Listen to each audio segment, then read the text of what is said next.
30 ఏళ్లుగా మాదిగల ప్రాణత్యాగాల ఫలితం ఎస్సీల వర్గీకరణకు రాజ్యాంగబద్ధ హక్కు అని మాదిగ రిజర్వేషన్ పోరాట సమితి నాయకులు పేరుపోగు లక్ష్మణ తెలిపారు. కర్నూలు మండలం బి తాడ్రపాడు గ్రామంలో అంబేద్కర్, ప్రధాని Modi, AP CM Chandrababu, MRPS అధ్యక్షులు మందకృష్ణ, మంత్రి టీజీ భరత్ ఫ్లెక్సీలకు పాలాభిషేకం చేశారు. అనంతరం కేక్ను కట్ చేశారు. ఈ సందర్భంగా పేరుపోగు లక్ష్మణ మాట్లాడుతూ ఎస్సీ, ఎస్టీ, బీసీ వర్గాల ప్రయోజనాల కోసం ఉమ్మడి పోరాటం చేయాలని, ప్రభుత్వ రంగంలో రిజర్వేషన్లు తగ్గిపోతున్నాయని, ప్రైవేటు రంగంలో రిజర్వేషన్ల కోసం పోరాడాలని, బడ్జెట్లో న్యాయం సాధించడానికి ఏకతాటిపై రావాలని కోరారు.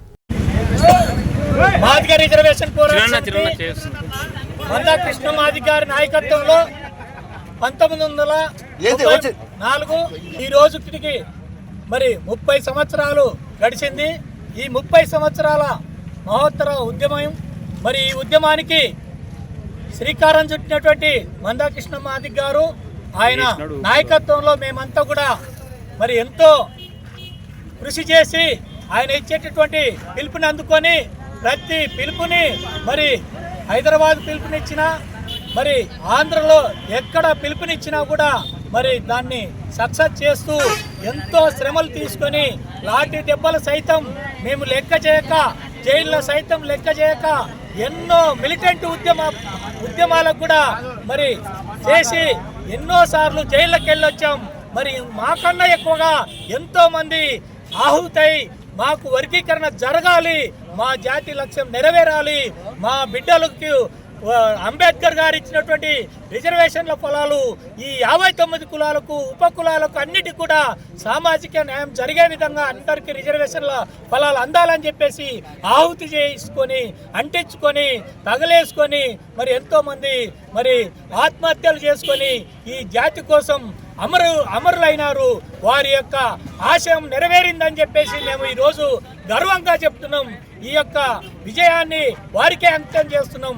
మరి మాలాంటి ఉద్యమకారులు కూడా ఎంతో మంది ఈ యొక్క ఉద్యమంలో చనిపోవడం జరిగింది. ఎంతో మంది యాక్సిడెంట్ల రూపంలో ఉద్యమాలు చేసే క్రమంలో మరి ఆరోగ్యరీత్యా ఎంతో మంది శ్రమ తీసుకొని అన్నగారి నాయకత్వంలో మరి అమరవీరులైనారు. అలాంటి వారి యొక్క ఆత్మకు శాంతి కలగాలని ఈరోజు నిజంగా వాళ్ళు ఉండింటే ఎంతో సంతోషంగా వ్యక్తపరిచేవాళ్ళు. ఎందుకంటే ఇది మా జాతికి అంకితం చేశాం. మా జాతికి ఎంతో మంది ఇతర కులాల వాళ్ళు కూడా శ్రేయభిలాషులుగా ఉండి మరి సందాలు ఇచ్చి ఈ యొక్క ఉద్యమానికి సహకరించినటువంటి వారికి కూడా మేము వారికి కృతజ్ఞతలు తెలియజేస్తున్నాం.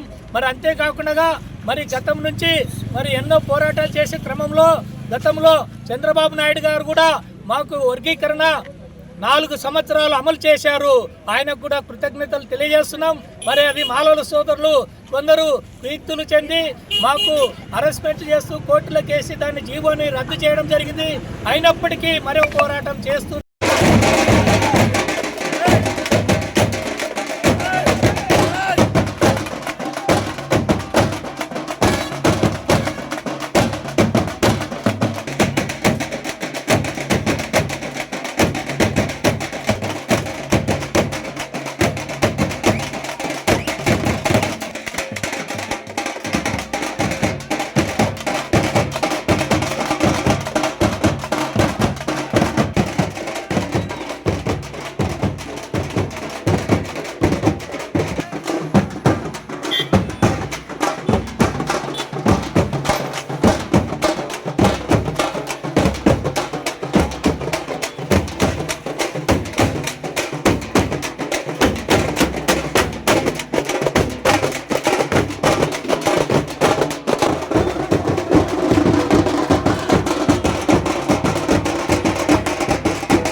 భువనేశ్వరి.